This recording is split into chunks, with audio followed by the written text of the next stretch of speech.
হজরত নূহ আলাইহি ওয়াসাল্লাম এর জীবনী। হজরত নূহ আলাইহি ওয়াসাল্লাম ছিলেন আল্লাহর একজন মহান রাসূল।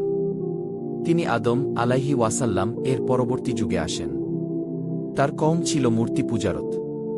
আল্লাহ তাকে নবী করে পাঠান যাতে তিনি তার জাতিকে তাওহীদের দিকে ডাকেন। 950 বছর ধরে তিনি নিজের কওমকে এক আল্লাহর ইবাদতের দিকে আহ্বান করেছেন।